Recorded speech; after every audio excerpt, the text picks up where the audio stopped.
people if you have comment on the timeline. And I think they had said that sometime in the week they're supposed to. Yeah, okay.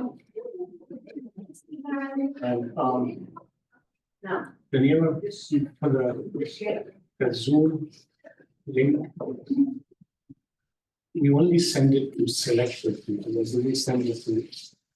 I've always send it, I have a Zoom distribution on it, and that way it's like. People that could trust you, give me like. Denise. Or. I don't get, there's only like. I think that's a good practice. If somebody sent an email asking, providing Zoom, I'll just tell them that we'll add you to our Zoom distribution. Yeah, and then also they can access it on the website, on the meeting page. Oh, so Zoom link is posted on the meeting. Yes, I just don't send it to the chat number, so they're not like, oh, Yeah. that's good. Got it.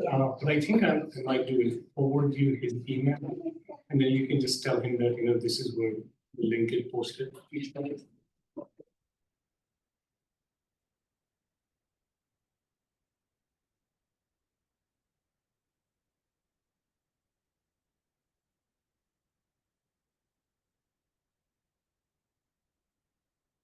Is that here? That's a good name. Okay, them trailers. Where they at? They're currently being added to the asset management system. Then the legal team is going to.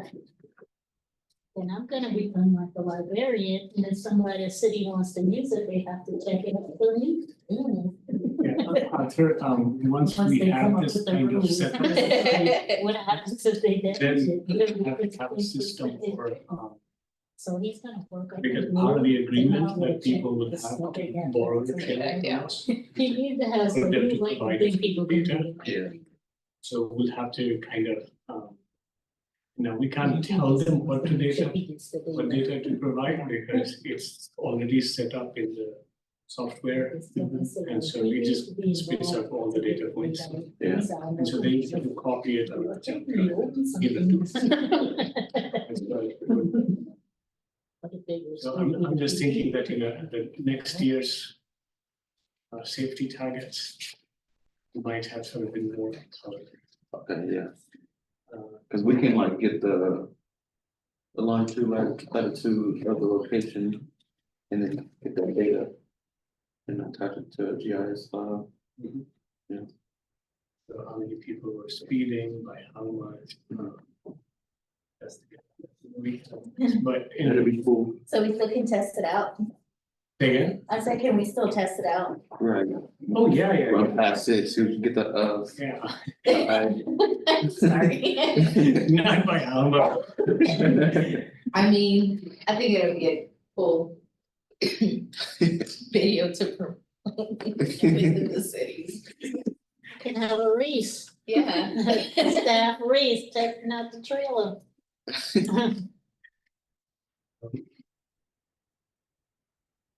I feel bad when you borrow the speaker. These trailers are sensitive enough for. I mean, I've seen it go from Small like 5 miles, I think 5 miles. I should have to do it. 5 miles. Yeah, that's not running, if they're sensitive at all. I don't know how sensitive they are. Let's find out. Yeah, should I'm gonna smoke them all. Oh, because I tried to do the one at Cameron Park, but you can't because the cars are always going on the way. So I'm like, I'm not gonna get ran over, especially when people are going off a little too fast on the curb. I popped up on my computer and Bob Marley's birthday today. Oh, is it?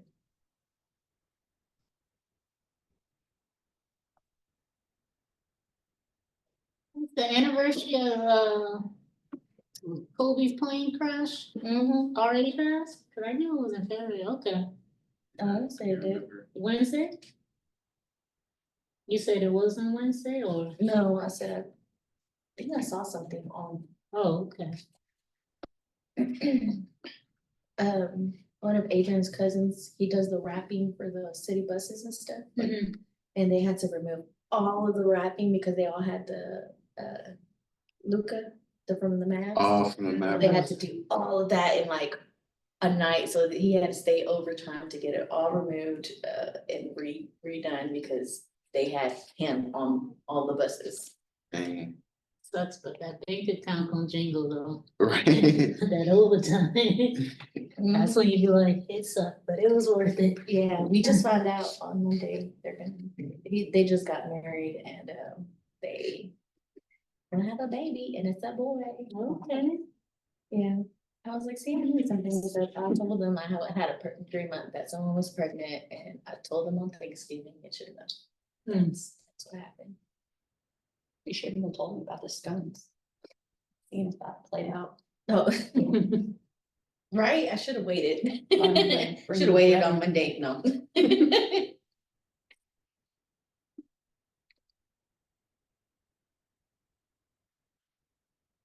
We just sent the first immigrants to Guam.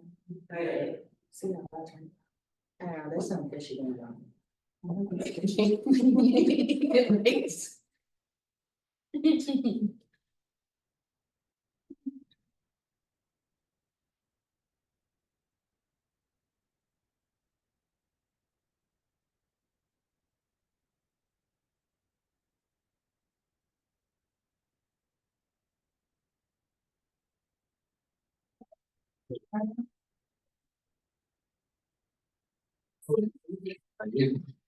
See.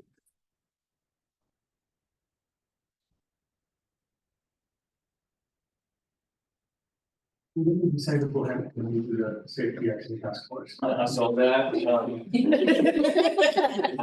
I have a, I think everything we're doing is going to be. the one on Monday, I'm saying, I have a meeting from 1:30 to 4, that was already on the calendar. Yeah, so, which is fine, so, you're gonna cover for me, right? We're both in the same meeting from. Yeah, I'll just make sure that, I may be able to sneak out for a little bit. I'm gonna make sure that we not only mention it, that, the meeting takes us so that it is very strongly also on the radar. Do you want? Yeah, Okay. so that, he's also like. Yeah. Yeah. I did get clarification. Okay. It's just applying a few variables that we're covering. It's, full blown go out and set up traffic control. We're probably afraid that- I'm not gonna lie. Yeah. Like those. Yeah, so my kids are all Valentine's. And Monday. Well, what? Yeah. Even if also out. About the project So I'm not gonna go, I think even. So that's like everything about Hudson. So I work for. We're raising. It's just- Put in. Okay. After 10. How are you? How are you? I'm glad to see you back. Yeah. Yeah, everybody feeling better? They are, yeah. Okay, good. Yeah.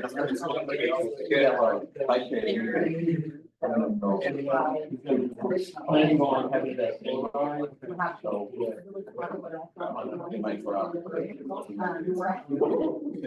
My friend. It's very popular. They just. Yeah. So I tried a month ago, so I mean, it looks like it's like comparison. Yeah. We're going to buy one option and like. Got me a lot bigger. Really? Yeah. Realize that. What are you doing? It's not that almost got away. No, you could go sit at a community center and watch Princess Bride. There will be tacos though. Or my chocolate tried to run away.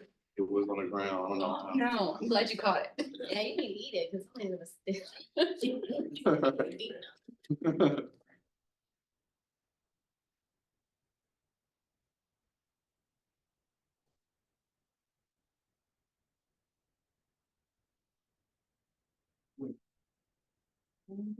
Because we were laughing. Everybody ready for a Super Bowl? You'll watch football. I like volleyball. Volleyball. only watch NFL when it's Super Bowl time. Yeah. Well, I mean. As long as they make something, there's not. Yeah. Watch some later.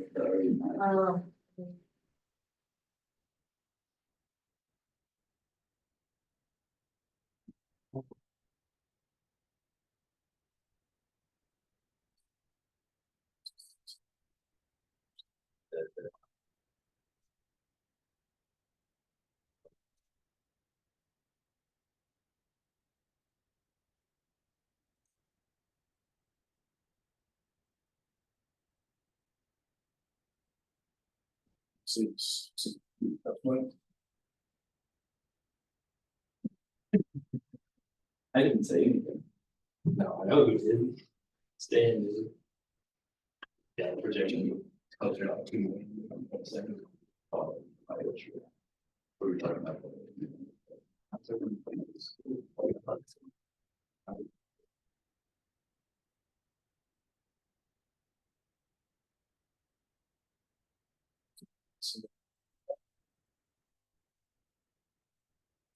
We've got for. No.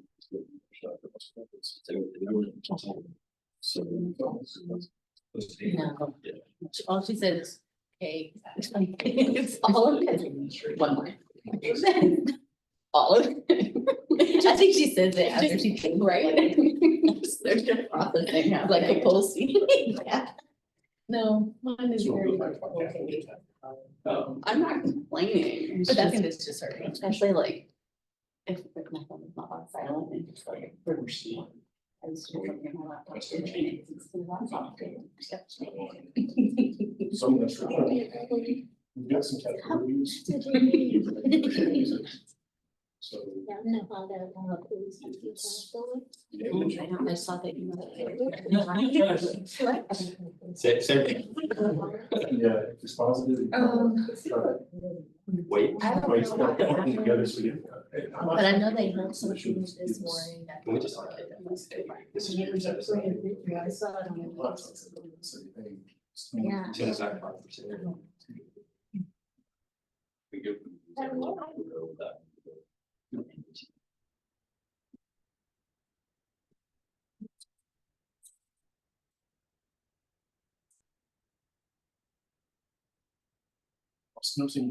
No.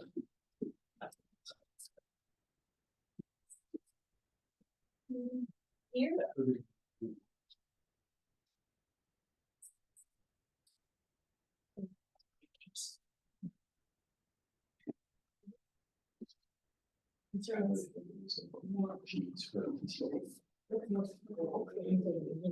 Well, it is.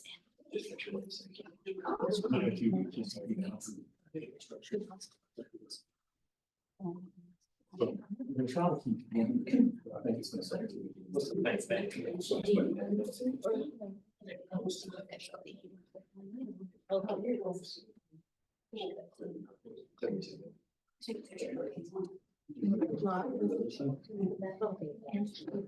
So back to it. We're talking. Days versus months. Then you have. I drove through this morning. Most people get out of it. you excited about it? Yeah, delay today. I am, I think we have everything else together. It's fine. Right now. No.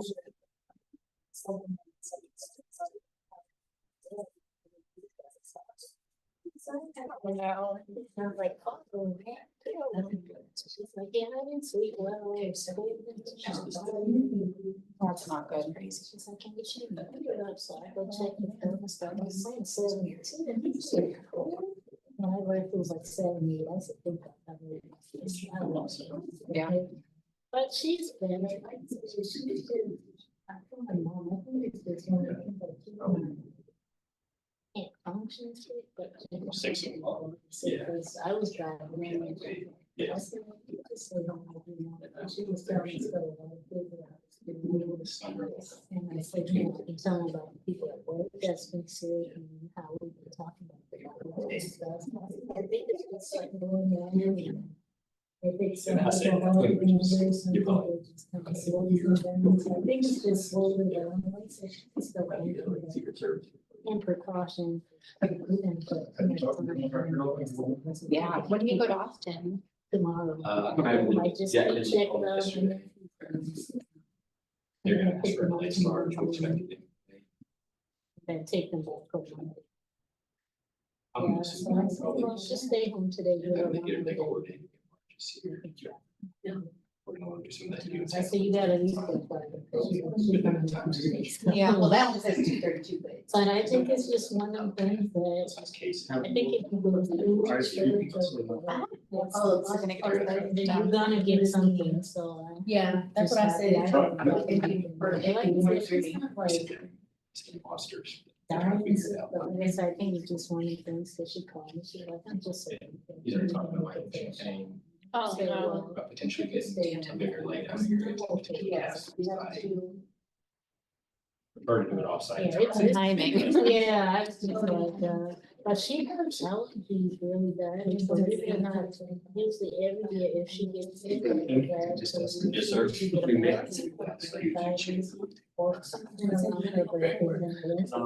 Amy just, that's how she. Yeah, so if she wanna get sick, it's usually Not. It's been like this for years.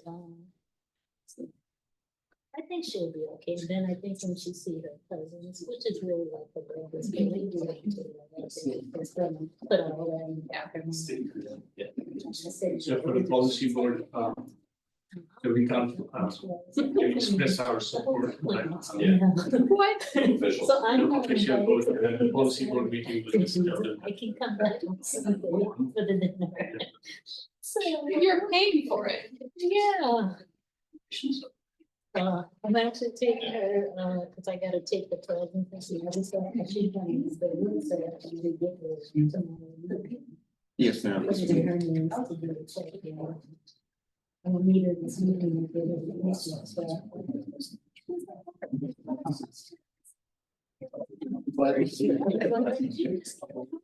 No, it's once or twice a year, so as long as it stays to that. I think. Yeah, and you know. You're on default and stuff, so it's like if it works.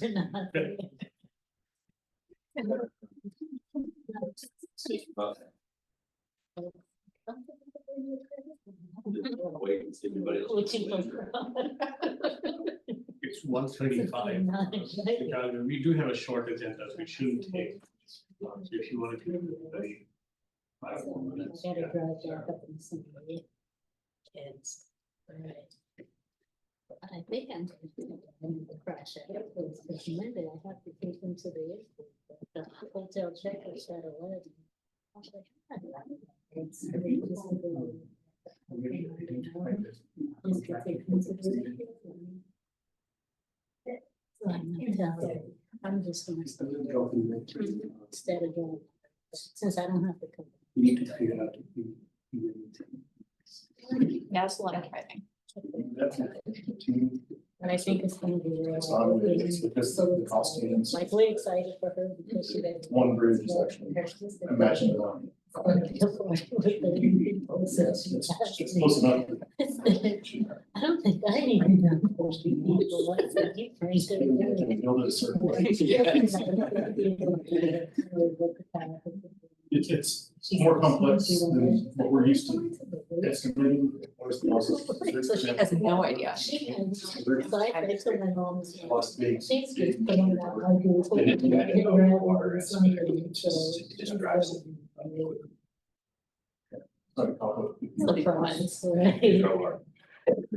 And like I said, I think my investment stuff is gonna be that, so it's like I said, they're putting. So, yeah, it's like- Because they used to be able to search off really, really.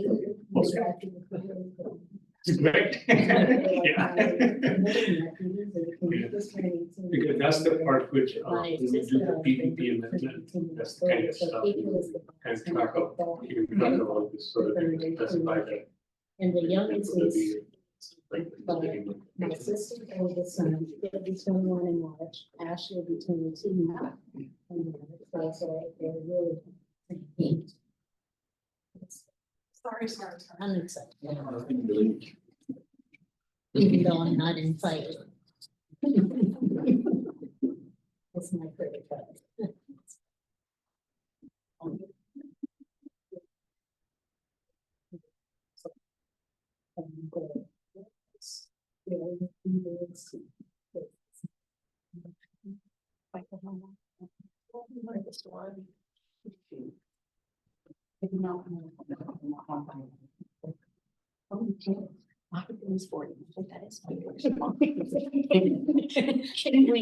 Like heartbroken, and I was like, I don't understand, why, this is the purpose of our. We decided we could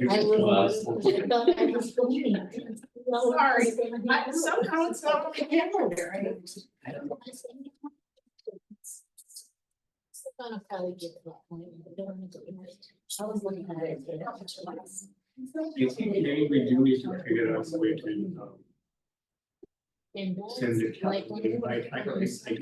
That. it's just, I don't know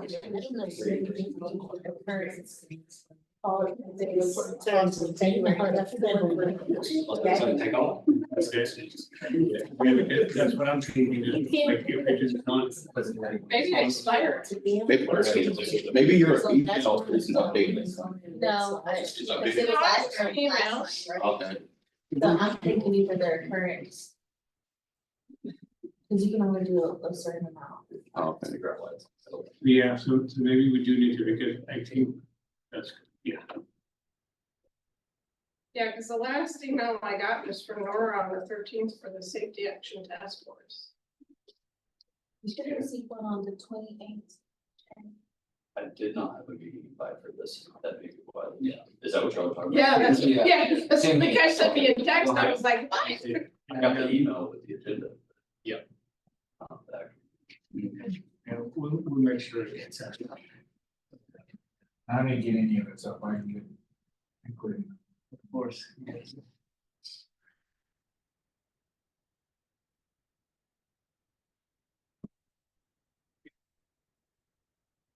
Do we have to have a quorum here? Or is that just The policy board. For the policy board, because our votes are not official, but we'll just announce it to the policy, but we did not have a quorum, so. Tax, so the tax, we don't have 1, 2, 3, 4, 5, 6. So we have at least 6. Yeah, so we'll just announce it, that we don't have a quorum, but that's all, present numbers. Recommendation. 140. Am I doing? Amy, would you like to do Sure, okay. it? Right. You're off the hook unless you want to be acting like. Okay, first, I'd like to welcome everybody to the Technical Advisory Committee meeting, and like to go around and have everybody introduce themselves, starting with Arthur. Arthur Chambers, Waco NPO. Trying to figure out why the slide isn't changing. This way, oh, Enrique Perez, City of Waco Planning. Craig Rice, City of me. Brent Lane, textile planning and programming. Gable Text dot, different. Moab Simon, Assistant Data Engineer, Waco Area Office, Tech Dot. Clayton Zaka, Textile Waco Area Engineer. Kesh Kumar, Waco NPO. Amy Berwarley, Highland, Clinton County. Suzette May, Northwest Waco. Daniela Gallegos, Waco NPO. Nora Ward, Waco, yeah. Devin LaGree, Waco NPO. And we have 4 online. We have Andrew Howard, Jennifer Bowen, Matt Miller, and Nicole Gray. Thank you. Welcome, everybody. First on our agenda is review, discussion, and action regarding the regional transportation performance targets for 2025. So before we get to that, Arthur, if you can go back to the access material. If you do not have the material that we put in the agenda packet for the TAC meeting, you can access all of that information from the QR code that we have. And this QR code is also helpful in case there is a technical problem and you have to pull all the stuff out on your phone. So this works for that as well. now let's go to the. So the first item is each year, each calendar year, in the month of January, we discuss the performance measures and the targets that we typically set. And then at the February meeting, we adopt them after having conducted a public meeting on this matter. So typically, this is part of the federally prescribed or suggested transportation planning process, in which, as you can see, that we move around in the feedback loop between strategic planning through performance measurement, and we complete a cycle and get back to it. So this performance management is part of that last item, which is required by FAST Act. And today we're going to be discussing 3 specific items. So let's go to the next slide.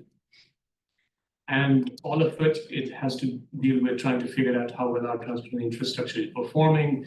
And what we end up doing is that this includes both roadway and the transit infrastructure, as well as seeing them in terms of safety outcome, as well as the transit asset management outcomes.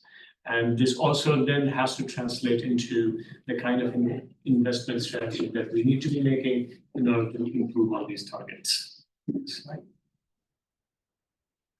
So for the roadway safety target, one of the important points we wanted to highlight, and that at the MPO, we are emphasizing it in all of our activities, is the idea of the safe systems approach that was prescribed and promoted by the Federal Highway Administration. And the idea is that roadway safety is not simply just a function of the roadway design, but it also has quite a bit to do with everything from safer speeds to safer vehicles themselves, as well as post-crash care and safety of the road users, and also the land use context that often ends up determining how safely our systems work. Next slide. So how do we do this? So one of the most important things we do, and in one sense, I should point out that I've been part of some of the safety discussions as part of the Safe Street for All program, and it pleases me to no end when everyone on the meeting typically says that they don't have access to good crash databases, in which I tell them, well, we're in Texas, we have Chris. And so Chris works very fantastically for our purposes, and that's something which a really great database that TxDOT puts together, and it's very useful in access. So that's usually the most important measurement tool that we have for measuring the safety and severity of crashes. Simultaneously, we also rely heavily on the literature that exists by trying to understand the underlying factors that cause these, and that ranges everything from roadway design to human behavior, etc. And at the same time, we also look at the practices that we can recommend, and in our case, it ends up all funneling through the SS4A programs that we have been pursuing. Next slide. So Vision Zero is something that the TxDOT has signed on, so have we at the Waco NPO. And what that means is that we have to, each year on a regular basis, not once a year, but throughout the year, we pay attention to how can we achieve the zero fatality by 2050. And what is important to note here is that this is an issue that can't be tackled regionally alone or locally alone. This is something that requires national conversations, national decision making, as well as city level decision making, state level decision making. This also needs to pay attention to not only the engineering aspect of the roadway transportation system, but also the policies, programs, and educational campaigns that we take. But today, one of the things we are going to be doing is setting a performance target that actually leads to, that at least creates a pathway to the 2050 Vision Zero targets. Now, this is a statewide target. One of the things I wanted to point out is that for this year, TxDOT explicitly requested that each NPO should either choose to modify or adopt the same target as they had for 2024. And the TxDOT at this point is in conversation with FSWA to improve their HSP so that those targets could be brought back to the NPO policy board at the next meeting next year. And so at this point in time, what we are recommending, and we think that this is a good discussion for TxDOT to have with FSWA to do rethinking of what the HSP looks like, are we actually on target and such, and the progress report that TxDOT has submitted recently that often made everyone rethink our strategies, because when you look at some of the targets for the last 5 to 6 years, they aren't necessarily clearly moving in that direction. So at this point in time, we're sort of we're going to take the same target as for 2024, and those numbers largely are, so 3046 for the target for 2024. We'll keep it the same, and a number of now, one of the things we want to mention is that in terms of actual data for we noticed that for the year 2024, our target was 3046, but for 2024, the statewide fatality was 4071. So it did decline significantly, but it was still significantly higher than the target. And so TxDOT is in the process of figuring out what additional steps we need to take so that the fatalities can be reduced even further. Similarly, the fatalities target will remain at 1.14, and serious injury target is going to be at 17,062, and which translates to a rate of 6.39. These are all the same numbers as last year's. So what do they mean for McLennan County? Now, one of the things I wanted to mention is that we do not adopt any target for McLennan County specifically, because as we said, at the regional level, significant amount of crashes that happen often involve vehicles that are not from the county. So it does not necessarily make sense to set targets for such smaller areas, because safety can be seen differently. But if we are looking at the roadway safety, one of the things we had noticed that quite a bit of almost 50% of fatalities in McLennan County, they often happen on TxDOT right-of-ways. And TxDOT right-of-ways often carry significant amount of volume of traffic that is non-local. And so that often involves travel across longer distances. And so what we do, however, is that take the TxDOT targets that we do for the statewide and translate it for what might it look like for McLennan County. And so this is for illustrative purposes. One of the things that we are really excited to notice is that even though the 2024 data are preliminary, I know the numbers are small, we needed to put the entire table there. For 2023, we had 34 fatalities in McLennan County. For 2024, the estimate is at 21. So that's a significant drop in fatality, and that is really welcome news. We do not have similar kind of decrease in the actual number for serious injuries, as well as the total number of non-motorized fatalities and serious injuries values. Next slide, please. So what we did was, based on the actual data for what the fatal injury actually occurred in 2024, we figured that if we reduce them by roughly about 12% each year, it will be possible for us to achieve the target of 0 by 2050. And the same 12% is applicable for serious injury, in which the total number of actual data was just over 200. Next slide. So here is something which, based on our analysis, we found quite interesting. And again, we don't want to read too much into this because this is 1 year worth of data, and often these numbers they require a whole lot more context and additional amount of data to say that there is a whole lot to read in here. But we couldn't help but notice that two of the biggest contributor to the drop in the decrease in the fatality actually happened on I-35 and the US 84. So on I-35 in 2023, you notice that we had 9 fatalities within the McLennan County segment. In 2024, there were 4. Similarly, for US 84, we had 5 fatalities in 2023, and we had no fatality on US 84 last year.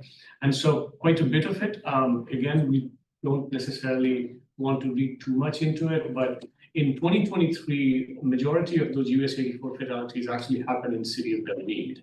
And in 2024, they did not. So it would be interesting to see if there was anything that changes, and we will pursue these to see if any of this makes and provides an additional insight into what might have changed.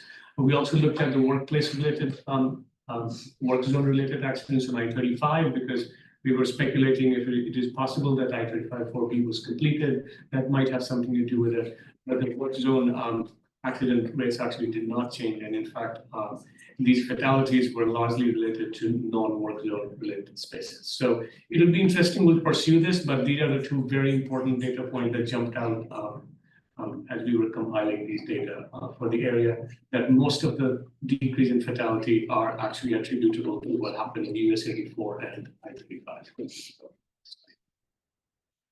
Now, let's get to public transportation safety and asset target. So for public transportation, what we want to do, again, similar to that, we want to understand the factors that cause public transportation accidents. Now, one of the interesting parts, one of the differences with public transportation safety targets is that we also calculate mechanical failures of vehicles. So we count how many failures happened en route anywhere and count them as part of the safety data we collect. We also, of course, regularly assess the condition of the transit vehicles and facilities, and also try to minimize the internal safety risk, which often relates to vehicle maintenance and such. And based on that, we try to predict and reduce the frequency of all the safety events. Next slide. Similar to roadway safety program, we also try to make sense of what some of the conditions are that might be contributing to any safety-related risks. And we also encourage participation with the public transportation planning along with public transportation planning and decision-making with the NPO work that we do. And based on that, we also set the performance target to minimize the frequency of crashes as well as mechanical issues. Next slide. So each year in December, Waco Transit System sends out or presents its targets for the following year to the Waco City Council, which they did on December 17th. And these are the numbers that the Waco City Council adopted. And as you can notice, that rate of injuries remains remarkably low, and we simply want to reduce it some more. But these numbers are really so low that they're really difficult to move in any particular direction. The point of these tables really is that Waco Transit System is a very safe public transportation system, and I think these targets are very right on target. The targets are right on target. Next slide. Waco Transit participates in the sponsored group plan that TxDOT puts out for smaller transit agencies across the state. And these 10 targets typically are set for 2023-2026 timeframe. And in each of them, you can notice that rolling stock 15% is typically the target in these group plans.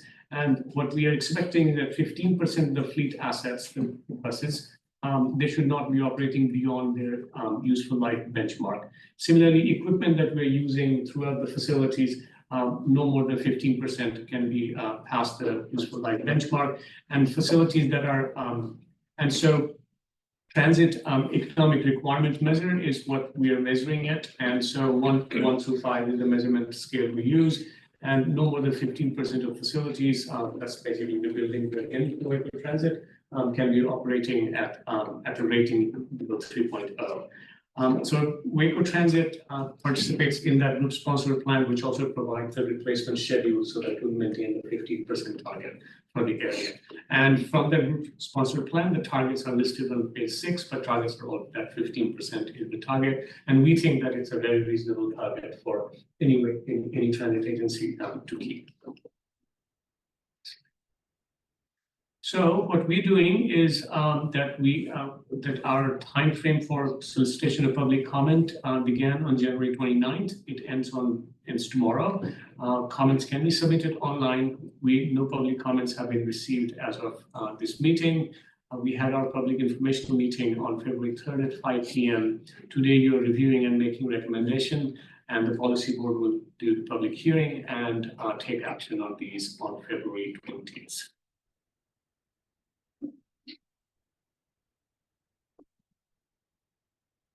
Okay, so do we have any discussion or questions about what Mukesh just presented? Thoughts, objections, opinions? Any thoughts from those who are online this afternoon?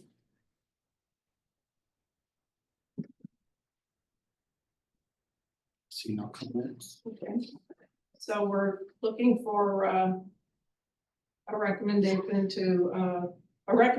to recommend these targets to the policy board. Does anybody want to so move? An unofficial recommendation, right? Yes. Yeah, I'll make the recommendation. we have a second? Any further discussion? All in favor? Aye. Any opposed? Alrighty then. On to our next item for a review, discussion, and action regarding submissions received during the 2025 call for plan and program amendments. So, as we have mentioned it, during the past several meetings, so we are starting a completely new process for and all the plan program amendment process. And what we wanted to get on a very specific schedule so that we all know when do we expect what and when do we need to respond to what. Related to that effort is also two things: that how do we do this call for proposal each year, and then the second part of it is also modifying our public participation plan so that we can revise, especially our definition of what constitutes as administrative modification. Because right now, the way it is written, that most of our administrative modification ends up being too close to too close to an amendment, full-blown amendment, which obviously puts us into a difficult position. That means that we can't really make any change more than once a year. And so in this case, as first major effort, which I would say that, with a little bit of trepidation here and there, had worked out quite well. We're still trying to figure out what the output of these are going to look like. And so we did the first call proposal in Decision Lens. And in this round, we were expecting most of the proposals to come from TxDOT and Waco Transit, which they have. And it ended on January 31st. And we had 3 proposals from TxDOT for the TIP amendment, and there were 30 for transit, because we are almost redoing all of the transit project into the TIP. And that's why you're seeing 30. Beginning next round of amendments, we probably expect much fewer than 30 for transit. And for TxDOT, our expectation will probably be roughly about the same each year, the total amendments that you'll do. And so, in this particular case, what we noticed is that all the transit proposals are very time sensitive, and so they're all targeted for the May revision. That's what we are working toward, to getting them all. And the 3 proposals that have been made from TxDOT, they don't seem to have that level of time sensitiveness. So we'll process them and we'll bring it to your discussion about when is the best time for them to move forward. And in each of those cases, we're also working closely with both transit and TxDOT to ensure that all the projects are amended or included in the TIP amendment process in a timely manner. So that's all. That's the only update I have. What we are going to be doing is that we'll be scheduling the public comment period from February 21 to March 2nd. And again, anyone can submit the comments online. We will have the public informational meeting on February 27th at 5 p.m. And we'll bring all the projects for your consideration and recommendation on March 6th. And we are expecting the public hearing and the policy board action to occur on March 20th. This is the proposed schedule for all the amendments that we'll be doing in this round. We do have several meetings scheduled with both transit and TxDOT Waco, as well as TxDOT STIP division, to make sure that we follow this proposed schedule that we have.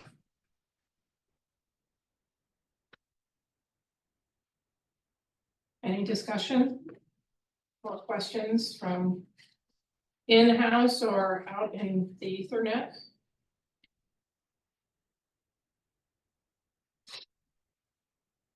Okay, is anybody interested in making a recommendation that we move this forward to the policy board? Okay, I'll do it. Any seconds? I'll second. All right. Okay, any discussion on the motion to direct staff to conduct public engagement on submissions received during the 2025 call for plan and program amendments? If not, all in favor say aye. Aye. Any opposed? Okay. Number 3, discussion and updates on our local slush fund. No, fund. So as you're aware, we have a local fund set up in which all the cities and the county contribute to. And the whole idea behind this local fund was to provide the local match for, which typically for most federal grants is about 20%. And so what we wanted to give you an update is, and so we will be requesting the FY25 contributions, and we'll be sending the letters out right after the policy board meeting. So what we have been able to do is, so we have done it for 2 years. And in those 2 years, we have completed one grant completely. That was the first SS4M with which we completed the Comprehensive Safety Action Plan. And we used, I don't have exact numbers in front of me that Devin had actually sent it to me, but we have about $80,000 remaining balance at the moment. And that's what we plan to use for the next round of SS4A that we are in the process of, that is underway at the moment. We also have, and in the very next slide, next topic, we'll have more information about the projects that we have been doing with the federally funded grants.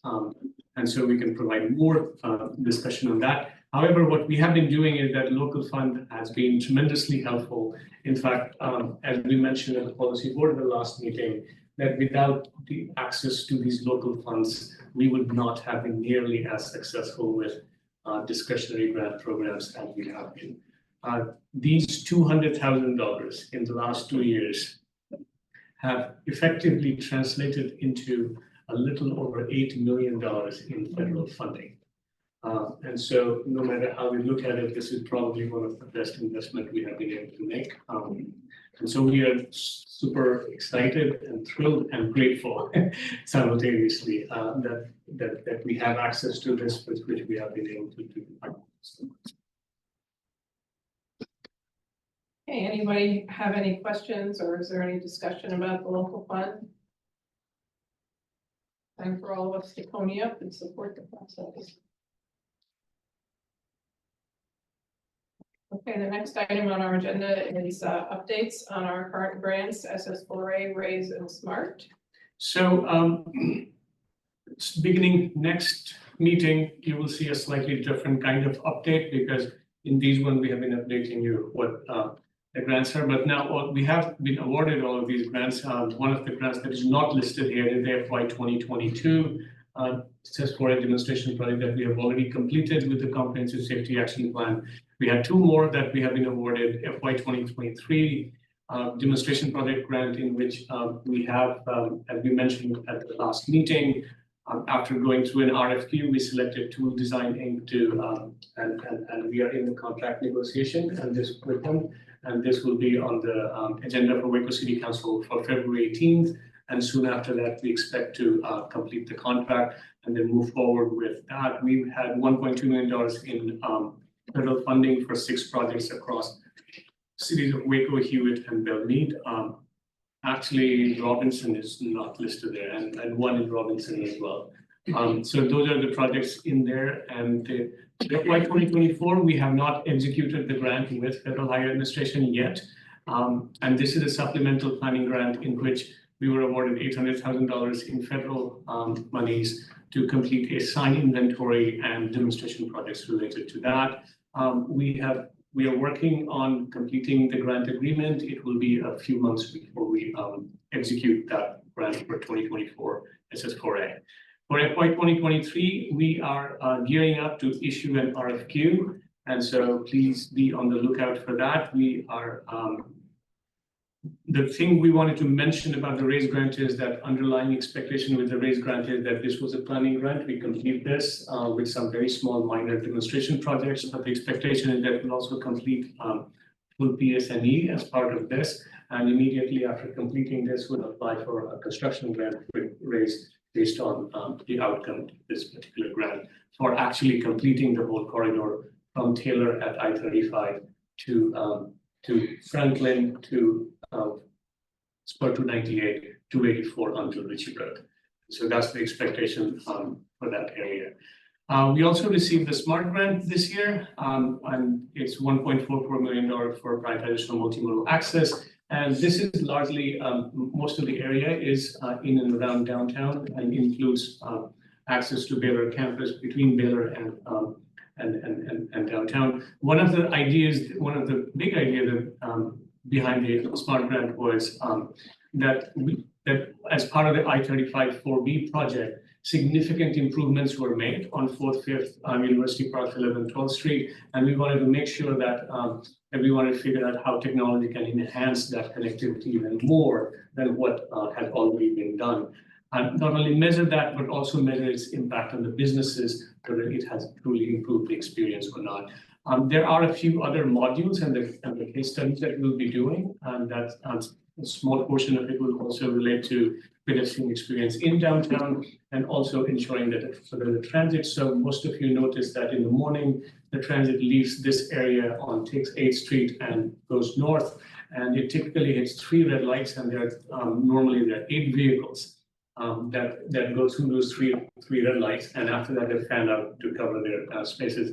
And so we want to make sure that we also measure that when we do these kinds of traffic enhancements, so that they always take green light. So the internal joke we have on the smart grant that by the time we're done with it, we'll stop using the term red light because no one will see the red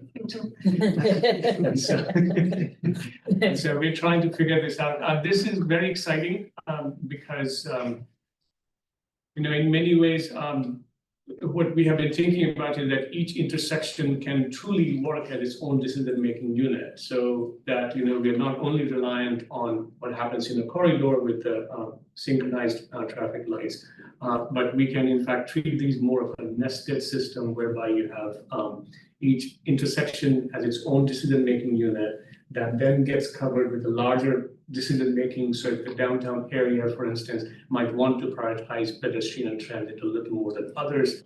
But within that, the idea really is that we don't have to pick and choose. In fact, it can work in real time. So we don't have to permanently prioritize a particular mode at all. In fact, so this will allow us, for instance, to answer questions such as, imagine you have an intersection where you have a row of 20 cars that are waiting to pass through, but you have one pedestrian. Does it make sense to turn the light red for 20 vehicles to have it green for one pedestrian? Versus, alternatively, you have 2 vehicles, but you have 10 pedestrians. Does it make sense to keep the 2 vehicles waiting for the 10 pedestrians to pass? And so with this system, what we will be able to do is tweak the intersection itself, and that's what we mean by local decision-making unit, so that we can make these prioritization rules so that it's not a one-size-fits-all. In fact, the different intersections can work differently. They don't all have to be identical. And then finally, in the longer term, our goal really is that recently it just happened that on I-35, there was a major crash recently just south of 340, and that made the traffic go haywire altogether. And so Google or Maps or any of these Waze system will tell you what is the easiest way to get there, but what they don't tell you is how the red lights work or how the intersection lights work. So if they tell you that here are your best alternative, but the red lights keep functioning exactly the way they do, then all we're doing is creating additional bottlenecks in other areas. And so it would make sense that if the traffic is moving in those areas, that we could keep moving the traffic as efficiently as possible. And so it will eventually have this, so our big idea here is to create a nested system where there's a local intersection-based decision-making, then slightly larger spatial unit decision-making, and then there's a bigger regional unit, region-wide decision-making that we can test out in the future date. At this point in time, we are really focused on the first and the second level of it. Third one will come later in the second phase if it goes forward. When I say if it goes forward, given some of the recent executive orders, I must point that out, that some of these grants have gotten a few question marks. And so we are also in being watchful and paying close attention to what happens with this. So I was gonna ask you about that. If we've heard anything one way or another that would cause us some concern. well,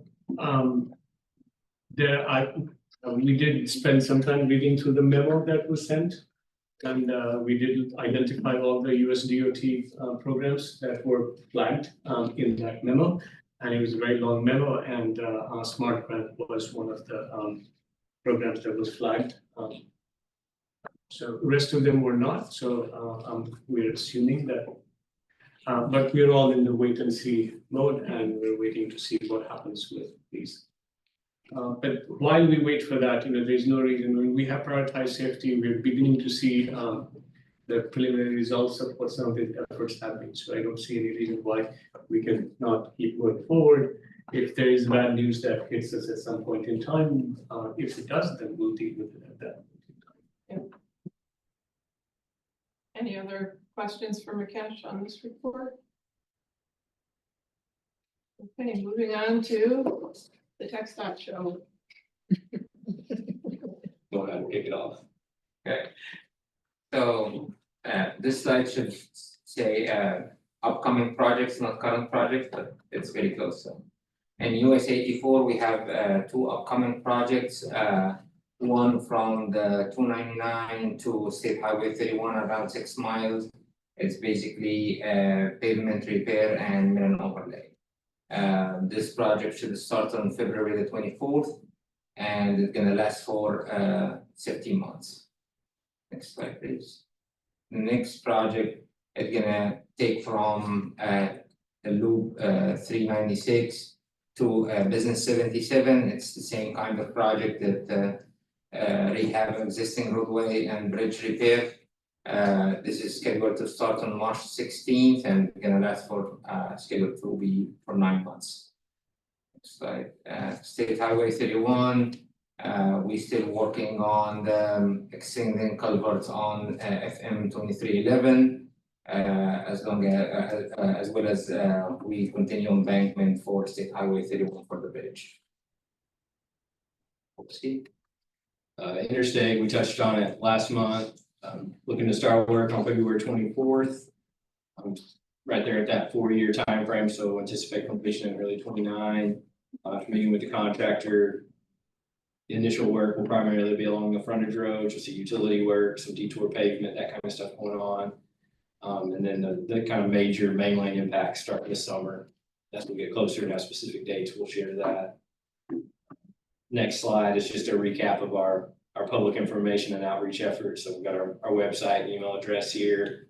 And just a reminder, I think most have probably seen the email that went out. There's a public meeting next Wednesday, the 12th, over at the Holiday Inn at Legends Crossing.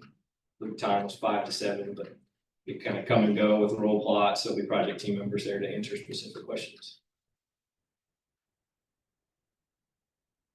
Okay, can I get you to send me the project through Bellamy? So we can make sure our residents are informed as best as possible, because I know your phone calls will light up and we want to help out with that as much as possible. Sure. And I'm also thinking that, for the SS4A grant that you have, it's all the same. Same stretch. Yeah. Yeah, so how does that impact or Right, I think that's why you probably need to have conversations about, so that you can coordinate work, because with the SS4A, there is the time, so you probably after executing the grant, you'll probably still have some time before you issue the RFQ and bring the consultant on board, but meanwhile, it's sort of like it would be important to have the conversation between you, Fred, Yost, and then Clayton, Brendan, Victor. I was actually gonna catch you after the meeting. Okay, to talk about perfect, it. I'll catch up with you.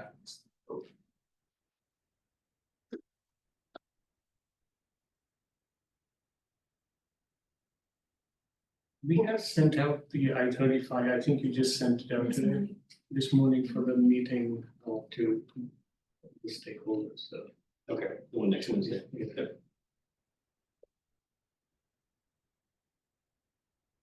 Next on our agenda are work group updates. We have not had a new meeting yet, so we do not have any new update unless Suzette has something that she wanted to add. The connected and automated vehicles work group, is that what you were Yeah, like that. referring to? Oh, like. Yeah, Bike Pet's meeting next week, next Wednesday at, Slow rise. oh, is it 2 weeks? Oh, Slow Rise in the Brazos on Wednesday, and I believe it's 11 to 12. And you were there at the CAP meeting as well, right? Yes, So are you reporting on that? I was looking for my notes actually. Okay. because I don't quite remember what we, yeah.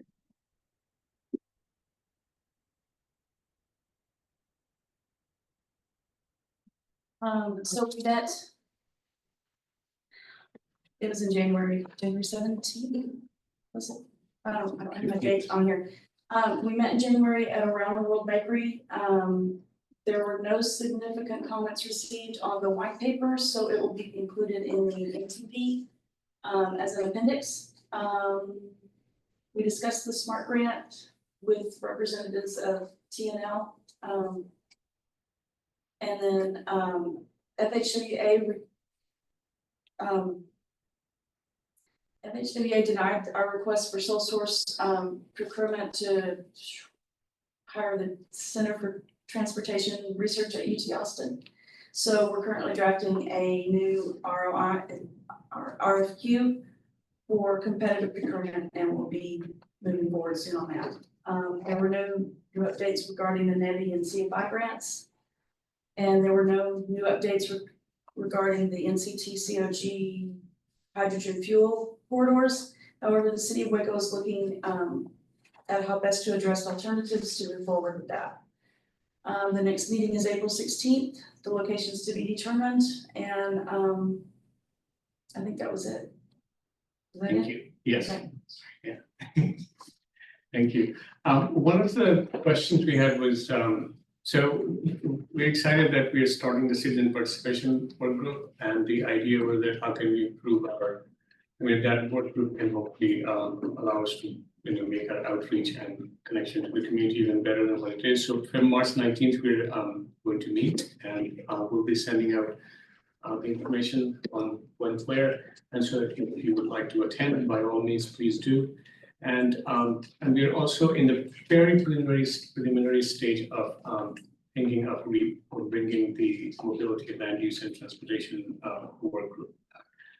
If you have any thought on, what do we need to do with the mobility and land use, because quite often most of us here sort of just shy away from land use because most MPOs do not pay that much attention, and TxDOT pays very little attention to land use because it is considered, the city's prerogative. Cities do what they do with their land use, and so, but often that ends up resulting in trying to make decision-making and trying to make decisions on transportation without paying attention to land use. That's almost like driving a car when you have only half of it available to you. Because transportation and land use are so deeply connected with each other. And so it's important that work group then can provide input, sort of similarly the way our bike and pedestrian work group has done almost a yeoman service to all of our transportation planning and bringing in the idea and the challenges. So there is similar expectation at mobility and land use work group that even though officially we can't address the land use, but it is so crucial for us to develop an understanding about the relationship between transportation and land use, so that we can start incorporating the land use context into our decision-making process better. So that's the overall idea of the mobility and land use work group. We do have quite a few people who have been expressed interest, except that no one has shown interest at taking the lead on it. So it's almost, we all have been waiting for one person to take the lead on it so that we can all get together. And based on, what our discussions have been so far, then with connected and automated vehicle work group, and we have been giving it some thought that maybe it makes sense to discuss the connection automated vehicle work, because that's as part of the mobility and land use, because the land use context is also deeply connected with the idea of how the connected automated vehicles are going to work. And so it sort of makes sense that there is enough overlap between these two that we might want to consider trying to work together. So any thought or input on how might we do this better? So I was gonna bring up a topic under the request for agenda items. And unfortunately, a lot of the people who were involved are not here, but Clayton and I were in a meeting last week that was talking about just this very thing, because there's a development coming in on off of Hewitt Drive on Ritchie Road, and there was a big discussion about whether or not we need a traffic signal there. The development is not on TxDOT's roads, so TxDOT does not have the ability to request the signal. But this plan, one of the driveways is in Hewitt and the other one is in the county. So we are now smack in the middle of a regional issue that we need to start to figure out how we're gonna figure these out in the future, because certainly this is not. I'm sure it wasn't the first time, but it's not gonna be the last time, and as a group, we were struggling as we were meeting. And it struck me that this is really it's a regional MPO issue for us to start to wrestle with. I don't know if you wanna add anything. I think you covered it. That the other variable is the city of Waco, city of Waco ETJ and city of Waco utilities, so. Right. that- Right, and whether or not it's gonna be annexed in the future and. So there's a lot of moving parts where very, very much land use is tying into mobility and the transportation systems. So it actually makes sense that, if we had this work group active right now, we could actually present it and then have the work group make a recommendation that, this is what, and then the TAP could move it forward and to the policy board, and with the policy board decision, then it gives everybody official input into this is what the recommendation is, and then allows everyone to move forward with. And I think we need a framework for the future. That's great, yeah. Anyone else have any other discussion about the work group updates? All right, moving on to the MPO monthly report. So the MTP had been adopted by the policy board at the January meeting. Sorry, I jumped forward on my slide. Sorry. Annual performance and expenditure report has been accepted by TxDOT, and it has been sent to Federal High Administration for their approval. The Transportation Alternative Call for Proposal is open right now. February 21 is the deadline of everybody sitting here. Craig, if there is a project that you have in mind for Belle Meade, and any project that any city has in mind, that February 21 deadline is really for the preliminary proposal, so it's not a detailed proposal, and so it should not take as much effort to put that one together. I believe that there's plenty of time to do that.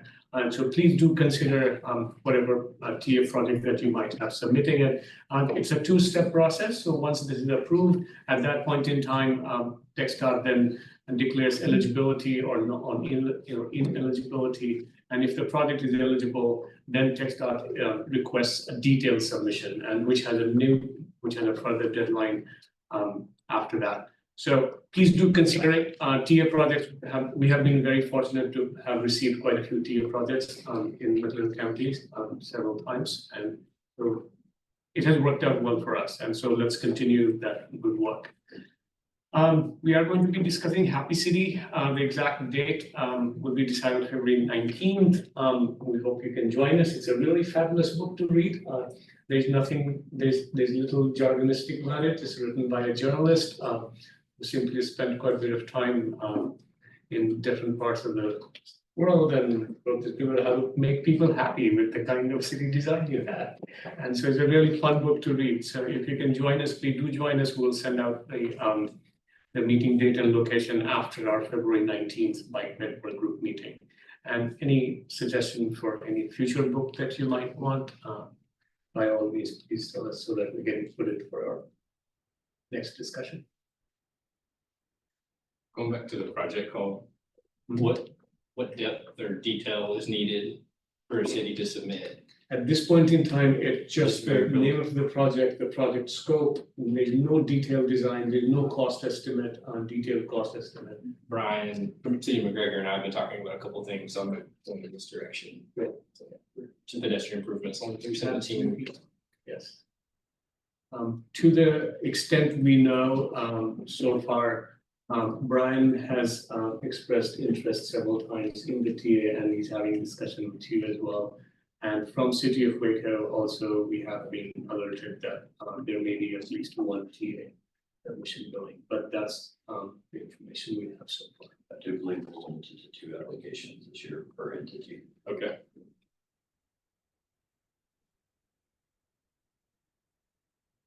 That's all I had. So for the monthly report, we had MTP had been adopted by policy board, comment period for eligible amendments is going to go through February 21 to March 2nd. We'll have public meeting on February 27th, and we'll be sending out the request to for the local fund contribution immediately following policy board meeting. Okay, and then announcements, our next meeting will be Thursday, March 6th. I'll make sure I'm here on time. And do we have any other requests for future agenda items? Hearing none, we stand adjourned. Just wanted to remind everybody one more time for the open house that's going to happen on Wednesday, February 12th, 5 to 7 p.m. at Holiday Inn Express.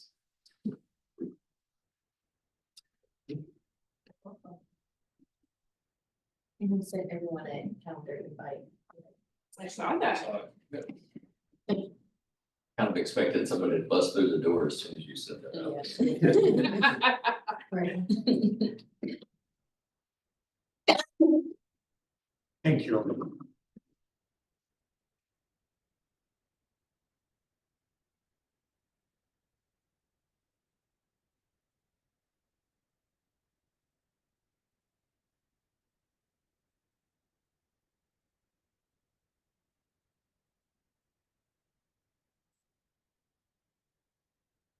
They don't mind.